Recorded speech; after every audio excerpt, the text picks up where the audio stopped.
Studies SK में आप सभी लोगों का स्वागत है। जीएस में हिस्ट्री जैसा कि स्टार्ट किया गया है। हिस्ट्री में हम लोग मध्यकाल में मुगल काल के विषय में पढ़ रहे हैं। इससे संबंधित एक वीडियो हो चुका है, अगर आप लोगों ने नहीं देखा है तो उसको निश्चित रूप से देख लीजिए। आज जो है हम लोग मुगल शासकों के विषय में पढ़ेंगे, समझेंगे उसको। इससे पहले एक बात मैं और आप लोगों को बता दूं, किसी भी कंपटीशन में, कोई भी कंपटीशन हो, अगर जीएस से संबंधित प्रश्न पूछा जाता है तो उसमें अगर हम देखेंगे कि अगर 50 क्वेश्चन है जीएस के, तो 12 से 15 क्वेश्चन जो है वो हिस्ट्री से रहते ही हैं। 12 से 15 क्वेश्चन हिस्ट्री से रहेंगे। और बहुत से लड़कों का जो है कमजोर जो एरिया है वो यही है, हिस्ट्री।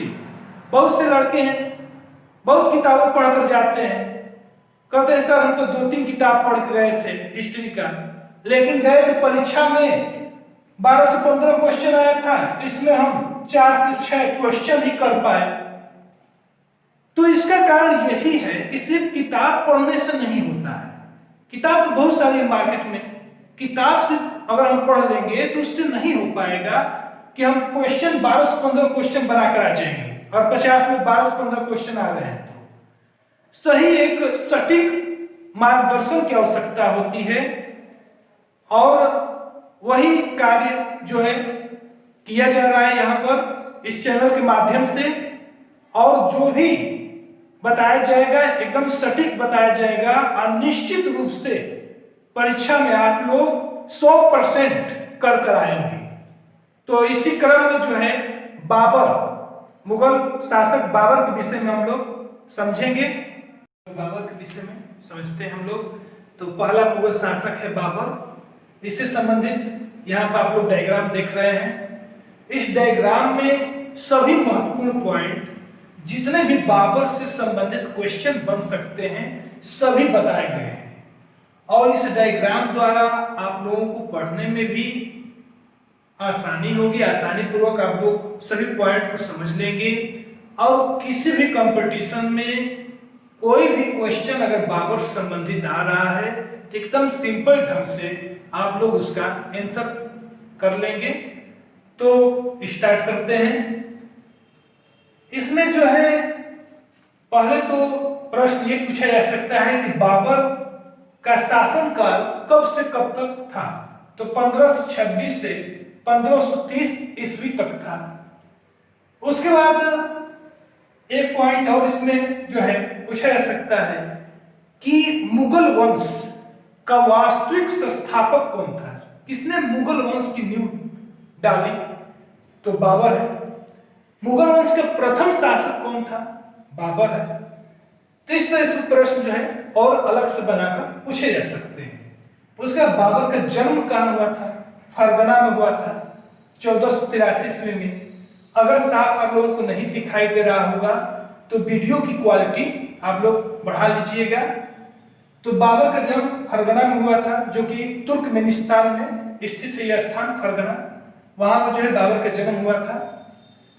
बाबर जो था वो तैमूर लंग, एक शासक है तैमूर लंग, उसका वंशज है, जो कि हम लोग दिल्ली सल्तनत जब पढ़ेंगे तो उसमें इसका विषय में जो है बताया गया है, उसमें हम लोग समझेंगे।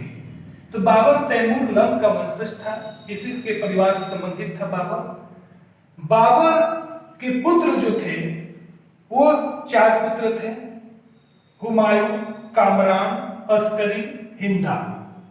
बाबर की पुत्री गुलबदन बेगम थी, जिसने रचना किया था हुमायूं नामा। और गुलबदन बेगम ने हुमायूं नामा अपनी रचना में यह बताया कि बाबर की मृत्यु विष देने से हुई है। ये जो है बहुत महत्वपूर्ण पॉइंट है, ये कई बार परीक्षाओं में पूछा गया है कि बाबर की विष देने से मृत्यु हुई है, ये किस रचना में बताया गया है। तो हुमायूं नामा। किसने बताया है, तो गुलबदन बेगम ने बताया है, जो कि बाबर की पुत्री थी। बाबर से संबंधित कुछ युद्ध हैं जो कि बहुत ही महत्वपूर्ण है, जो कि निश्चित रूप से परीक्षाओं में पूछे ही जाते हैं। जैसे बाबर संबंधित पहला युद्ध पानीपत का प्रथम युद्ध, जो कि अप्रैल 1526 ईस्वी में हुआ था। किनके मध्य? एक तो बाबर था और दूसरा था इब्राहिम लोदी, जो कि लोदी वंश का शासक था, जिसको हम लोग दिल्ली सल्तनत जब पढ़ेंगे समझेंगे तो उसमें इसके विषय में देखा जाएगा। तो बाबर और इब्राहिम लोदी के मध्य ये पानीपत का प्रथम युद्ध हुआ था। इसमें जो है बाबर ने, एक पॉइंट और महत्वपूर्ण है, इसमें बाबर ने अपने जीत का जो है श्रेय तीरंदाजों को दिया था। इसमें तीरंदाजों को बताया था, जो कि पानीपत के प्रथम युद्ध में बाबर को जीत दिलवाए थे। ये भी एक महत्वपूर्ण पॉइंट है, तो इसको आप चाहें नोट कर सकते हैं। दूसरा है खानवा के युद्ध, जो कि मार्च 1527 ईस्वी में हुआ था बाबर और राणा सांगा के बीच। इसमें राणा सांगा जो था वो मेवाड़ का शासक था, बाबर और राणा सांगा के मध्य हुआ था। तीसरा जो युद्ध है चंदेरी का युद्ध, जो जनवरी 1528 ईस्वी में हुआ था, ये बाबर और मेदिनी राव एक शासक है उसके मध्य हुआ था। चौथा जो युद्ध है घाघरा का युद्ध है, जो मई 1529 ईस्वी में हुआ था, बाबर तथा अफगान शासक उस समय महमूद लोदी था, जो कि इब्राहिम लोदी का ही भाई था। तो यहाँ पर चाहे नोट कर सकते हैं महमूद लोदी। उसके बाद कुछ अलग से पॉइंट है इसमें कि बाबर की मृत्यु जो हुई थी वो आगरा में हुई थी। आगरा में मर गया था 1530 ईस्वी में। बाबर का मकबरा जो है वो काबुल में बनाया गया है। ये जो है कंफ्यूजन वाला प्रश्न है, प्रश्न पूछे जाते हैं, कई बार परीक्षाओं में प्रश्न पूछे गए हैं और कुछ प्रश्न हम लोग इसको देखने के बाद हल भी करेंगे, जो कि कई बार परीक्षाओं में पूछे भी गए हैं। तो बाबर की मृत्यु कितने लोग काबुल, क्योंकि बीकम में काबुल में दिया रहता है, लगा कर आ जाते हैं ठीक। तो बाबर की मृत्यु आगरा में हुई थी, लेकिन उसका मकबरा बना है काबुल में। काबुल कहाँ है? तो अफगानिस्तान में है। मुगल काल की राजभाषा क्या है? मुगलों के समय कौन सी भाषा प्रयोग होती थी? तो फारसी भाषा प्रयोग होती थी। बाबर से संबंधित एक रचना है जो कि पहले वीडियो में हम लोग देख चुके हैं, तुजुक बाबरी, इसको कहते हैं बाबरनामा। तो बाबरनामा किसकी रचना है? तो बाबर की है। किस भाषा में? तो तुर्की भाषा में। ये हम लोग पहले वीडियो में समझ चुके हैं। तुजुक बाबरी का फारसी में अनुवाद किसने किया? ये भी महत्वपूर्ण एक पॉइंट है कि तुजुक बाबरी का फारसी में अनुवाद किसने किया है? तो तुजुक बाबरी का फारसी में अनुवाद अब्दुल रहीम खान खाना ने किया है। ये भी कई बार परीक्षाओं में पूछा गया है। उसके बाबर की उपाधियां पूछी जाती हैं। उपाधि कौन कौन सी है? तो बाबर की उपाधि होता है, एक है पहली उपाधि थी इसकी बादशाह या पादशाह उपाधि थी। बादशाह या पादशाह उपाधि बाबर ने कब ग्रहण किया? तो बाबर जब काबुल पर विजय करता है तो उस समय बादशाह या पादशाह की उपाधि धारण करता है। तो यहाँ पर आप चाहेंगे तो नोट कर सकते हैं कि काबुल विजय के उपरांत बाबर ने बादशाह या पादशाह की उपाधि धारण की थी। दूसरा है उपाधि कलंदर। कलंदर ये भी कई बार पूछा गया है। बाबर कलंदर किसके का उपाधि धारण किया था? तो अपनी उदारता का। और कलंदर उपाधि जब पानीपत के प्रथम युद्ध हुआ उसमें विजय के उपरांत ये कलंदर की उपाधि धारण किया था, क्योंकि उस समय जब वो विजय प्राप्त किया पानीपत का प्रथम युद्ध में तो बहुत से दान किए, बहुत से जो है सिक्के जो है लोगों में बांटे, इसके कारण उसने कलंदर कहा गया। तीसरी उपाधि है गाजी। गाजी उपाधि बाबर ने कब धारण की?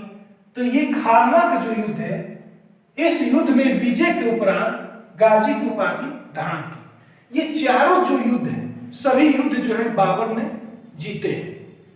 तो प्रथम पानीपत का जो प्रथम युद्ध है उसमें कलंदर की उपाधि, खानवा के युद्ध में गाजी की उपाधि धारण की। बाबर ने किस वंश की स्थापना की? या इस तरह है, स्थापित वंश कौन सा था? एक अलग से एक स्थापित वंश है बाबर द्वारा, चगताई तुर्क वंश की स्थापना किया था। उसका यहाँ पर जो है बाबर के पिता कौन थे? उमर शेख मिर्जा। माता बहुत कम पूछा जाता है, लेकिन ये तो उसके पिता के विषय में पूछा गया है। तो माता थी कुतलुक निगार खाना। उसके बाद जो है कुछ और पॉइंट है, जो ये महत्वपूर्ण पॉइंट है, मुद्रा। बाबर ने कौन कौन सी मुद्रा अपने शासनकाल में चलाया था? तो पहला था शाहरुख और दूसरा था बाबरी। ये दोनों मुद्राएं चांदी की थी, दोनों चांदी के सिक्के थे, शाहरुख और बाबरी। शाहरुख जो है, ये शाहरुख कहां पर चलाया था? ये कई बार प्रश्न पूछा गया है। तो शाहरुख जो है काबुल में इसको चलाया था ये मुद्रा। बाबरी मुद्रा कहां पर चालू किया, कहां पर इसको प्रचलन में लाया? कंधार। बाबर से संबंधित एक रचना है बादशाहनामा, इसके लेखक जो है अब्दुल हमीद लाहौरी है। तो इतने सब महत्वपूर्ण पॉइंट है बाबर से। उसके बाद एक और पॉइंट है, चाहे नोट कर सकते हैं। बाबर जो है वो सबसे पहले भारत में किस राज्य के माध्यम से या किस राज्य से होते हुए प्रवेश किया? तो पंजाब से होते हुए भारत में प्रवेश किया है बाबर। तो पहला जो है पंजाब राज्य जिससे होते हुए भारत में प्रवेश किया। उसके बाद जो है एक चीज और इससे हम लोग समझेंगे कि जो ये तुजुक बाबरी है, बाबरनामा, बाबर की जो रचना है तुजुक बाबरी, इसको नोट कर लीजिएगा आप लोग, क्योंकि बहुत ही महत्वपूर्ण पॉइंट है। यहाँ पे जगह नहीं है इसलिए आप इसको नोट कर लीजिएगा। हम बोल रहे हैं तुजुक बाबरी, बाबरनामा जो है इसमें दो हिंदू शासक, एक था हिंदू शासक राणा सांगा जो कि मेवाड़ का शासक था, और एक था विजयनगर का शासक कृष्णदेवराय। ये दो शासक हैं जो कि बाबरनामा में बताए गए हैं। ये बाबरनामा बाबर की आत्मकथा है। बाबर ने अपनी आत्मकथा में ये दो हिंदू शासक या हिंदू साम्राज्य का उल्लेख किया है, एक मेवाड़ और एक विजयनगर। उसके बाद जो है बाबर ने पांच मुस्लिम राज्यों का भी उल्लेख किया है। पांच मुस्लिम राज्य कौन कौन से थे? तो एक था दिल्ली, एक था बंगाल, एक था मालवा, एक था गुजरात, एक था बहमनी।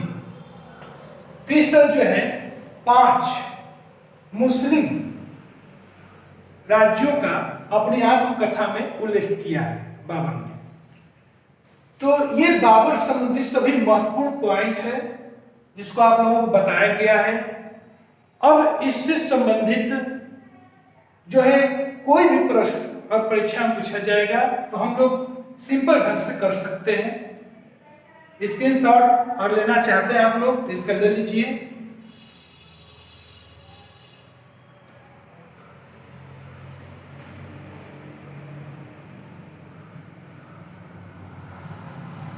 तो इस तरह जो है बाबर से संबंधित हर एक पॉइंट जो भी परीक्षाओं में पूछे जा सकते हैं, पूछे गए हैं, सभी को हम लोग समझ लिए। अब कुछ प्रश्नों को हम लोग देखेंगे जो कि परीक्षाओं में पूछे गए हैं। इस तरह हम लोग बाबर से संबंधित सभी पॉइंट, जो भी पॉइंट हैं और जहां से भी प्रश्न पूछे जा सकते हैं, सभी को हम लोग देख लिए हैं, अच्छी तरह से समझ लिए हैं। अब जो है बाबर से संबंधित विभिन्न प्रतियोगी परीक्षाओं में जो भी प्रश्न पूछे गए हैं, जो बहुत ही महत्वपूर्ण प्रश्न हैं, उनमें से कुछ प्रश्नों को हम लेकर आप लोगों के सामने आए हैं और ये सभी प्रश्न आप लोगों को स्क्रीन पर दिखाई देंगे और उनका आंसर हम लोग देंगे, हल करेंगे, सॉल्व करेंगे। आप लोग भी देखिए उन प्रश्नों को और उसको सॉल्व कीजिए। तो प्रश्न जो है पहला इसमें प्रश्न है कि बाबर का मकबरा कहां स्थित है। ये बहुत ही महत्वपूर्ण प्रश्न है। तो बाबर का मकबरा कहां स्थित है? तो बाबर का मकबरा, इसमें ऑप्शन दिया है औरंगाबाद, बी ऑप्शन है आगरा, सी ऑप्शन है काबुल और डी ऑप्शन है लाहौर। तो बाबर का मकबरा काबुल में है, तो इसका सी ऑप्शन जो है राइट है इसका। फिर उसके बाद जो है दूसरा क्वेश्चन है इसमें कि बाबर की मृत्यु हुई थी, कहां पर बाबर की मृत्यु हुई थी, यह पूछा गया है। इसमें ऑप्शन दिया है आगरा, बी ऑप्शन है काबुल, सी ऑप्शन है लाहौर, डी ऑप्शन है दिल्ली। तो हम लोग देखे हैं, इसको पढ़े हैं। तो बाबर की मृत्यु कहाँ हुई थी? तो आगरा में हुई थी। फिर उसके बाद जो है तीसरा क्वेश्चन है, बाबर ने पहली बार पश्चिम से कहां होकर भारत में प्रवेश किया? मतलब भारत में प्रवेश किस राज्य से होकर किया? तो ये भी बताया गया है। इसमें ऑप्शन दिया है कश्मीर, फिर उसका ऑप्शन दिया है सिंध, सी ऑप्शन दिया है पंजाब, डी ऑप्शन दिया है राजस्थान। इसमें हम लोग देखे थे कि बाबर जो है वो पंजाब के रास्ते भारत में प्रवेश किया था। इस तरह ऑप्शन जो है सी राइट है, सही है। उसके बाद जो है क्वेश्चन नंबर 4, उदारता के कारण बाबर को कहा जाता था? उदारता के कारण कौन सी उपाधि बाबर को दी गई थी? इसमें ऑप्शन दिया है, ए ऑप्शन है गाजी, बी ऑप्शन है कलंदर, सी ऑप्शन दिया है कादरी और डी ऑप्शन दिया है खलीफा। तो इस तरह ये भी हम लोग देखें तो उदारता के कारण बाबर को कलंदर कहा जाता था। क्वेश्चन नंबर 5 है इसमें, मुगल की राजभाषा कौन सी थी? मुगलों की राजभाषा क्या थी? पहला ऑप्शन दिया है, ए ऑप्शन है उर्दू, बी ऑप्शन है हिंदी, सी ऑप्शन है अरबी और डी ऑप्शन दिया है फारसी। तो मुगलों की राजभाषा क्या थी? तो फारसी थी। इस तरह 5 क्वेश्चन हो गया। 6 क्वेश्चन है, निम्नलिखित में से किसने लिखा है कि बाबर की मृत्यु विष देने से हुई? बहुत ही महत्वपूर्ण, कई बार परीक्षा में आया है। Option A Nizamuddin Ahmed, option B है इसमें अबुल फजल, ऑप्शन सी गुलबदन बेगम और ऑप्शन डी जो है अब्बास खान सरवानी।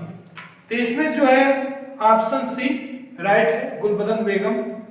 उसके बाद 7 क्वेश्चन है इसमें जो पूछा गया है, मध्यकालीन भारत में निम्नलिखित में से किसने पहली बार तोपों का इस्तेमाल किया?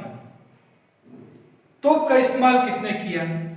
पहला विकल्प इसमें दिया है ए बाबर, बी इब्राहिम लोदी, सी दिया है शेरशाह सूरी, डी दिया है अकबर। तो इसमें तोपों का इस्तेमाल सबसे पहले बाबर ने किया था। उसके बाद क्वेश्चन नंबर 8 जो है इसमें दिया है कि वर्ष 1526 ईस्वी में लड़ी गई पानीपत की पहली लड़ाई में बाबर से कौन पराजित हुआ? पानीपत की जो प्रथम लड़ाई थी उसमें बाबर से कौन पराजित हो गया? पहला ऑप्शन है इब्राहिम लोदी, बी है शेरशाह सूरी, सी है मोहम्मद बिन तुगलक और डी है अलाउद्दीन खिलजी। ये भी हम लोग देखे हैं। तो इब्राहिम लोदी जो था पानीपत की प्रथम लड़ाई में बाबर से पराजित हो गया था। क्वेश्चन नंबर 9 नंबर क्वेश्चन है, दिल्ली में मुगल साम्राज्य की नींव निम्नलिखित में से किस लड़ाई के परिणाम स्वरूप पड़ी? दिल्ली में मुगल साम्राज्य की स्थापना किस लड़ाई से हुई? तो पहली लड़ाई हम लोग देखे थे, पानीपत की प्रथम लड़ाई थी जिसमें बाबर ने इब्राहिम लोदी को पराजित कर दिया। तो ये इसमें ऑप्शन जो है वो डी ऑप्शन सही है, पानीपत की प्रथम लड़ाई। क्वेश्चन 10 क्वेश्चन है, भारत का प्रथम मुगल बादशाह कौन था? ये तो सिंपल है, बाबर है। क्वेश्चन नंबर 11, भारत पर आक्रमण हेतु किसने बाबर को निमंत्रण नहीं भेजा था? ये थोड़ा सा प्रश्न जो है इसमें बहुत अच्छा प्रश्न है। पहला विकल्प है राणा सांगा, दूसरा है आलम खान, सी विकल्प है इसमें दौलत खान लोधी, डी है शेरशाह सूरी। तो इसमें जो है ऑप्शन डी सही, शेरशाह सूरी ने जो है वो बाबर को आमंत्रण नहीं दिया था कि भारत आएगी, और बाकी तीनों जो है वे बाबर को आमंत्रण दिए थे भारत पर आक्रमण करने के लिए। क्वेश्चन नंबर 12 इसमें है पूछा गया कि बाबर ने बाबरी नामक चांदी का सिक्का कहां चलाया था? तो इसमें ऑप्शन ए जो है कंधार वो सही है। उसका क्वेश्चन नंबर 13 जो है, बाबर ने काबुल में चांदी का सिक्का किस नाम से चलाया था? ए ऑप्शन है शाहरुख, बी है रुपया, सी है टंका, डी है दिरहम। इसमें ऑप्शन ए जो है वो राइट है, शाहरुख। उसका क्वेश्चन नंबर 14, पातशाहनामा का लेखक कौन है? ये भी बताया गया आप लोगों को। तो पहला ऑप्शन इसमें ए ऑप्शन है अब्दुल कादिर बदायूनी, बी ऑप्शन है निजामुद्दीन अहमद, सी ऑप्शन है अब्दुल फजल, डी ऑप्शन है अब्दुल हमीद लाहौरी। तीसरा ऑप्शन डी इसमें राइट है। क्वेश्चन नंबर 15, बाबर ने किस विजय के उपरांत बादशाह की उपाधि धारण की थी? ऑप्शन ए खानवा का युद्ध, ऑप्शन बी घाघरा का युद्ध, ऑप्शन सी पानीपत का प्रथम युद्ध, ऑप्शन डी काबुल विजय। तो ऑप्शन डी जो है वो राइट है, काबुल विजय। क्वेश्चन नंबर 16, किस युद्ध के विजय के उपरांत बाबर ने गाजी की उपाधि धारण की थी? किस युद्ध के उपरांत बाबर ने गाजी की उपाधि धारण की थी? ऑप्शन ए जो है खानवा का युद्ध, ऑप्शन बी घाघरा का युद्ध, ऑप्शन सी पानीपत का प्रथम युद्ध, ऑप्शन डी चंदेरी का युद्ध। तीसरा ऑप्शन ए इसमें जो है वो राइट है, खानवा का युद्ध। तो इस तरह 16 महत्वपूर्ण क्वेश्चन जो कि कई बार परीक्षाओं में पूछे गए हैं। वैसे तो प्रश्न बहुत सारे हैं, लेकिन ये 16 जो है बहुत ही महत्वपूर्ण क्वेश्चन है। अब जो है हम लोग नेक्स्ट वीडियो में हुमायूं के विषय में पढ़ेंगे, जो कि बाबर के बाद जो है अगला शासक है। तो इसलिए अगर आप लोगों को ये वीडियो अच्छा लग रहा है और सही ढंग से समझ में आ रहा है जो चीज बताया जा रहा है, तो आप लोग लाइक जरूर कीजिए और अधिक से अधिक दोस्तों में, फ्रेंड्स में शेयर कीजिए और सब्सक्राइब कीजिए।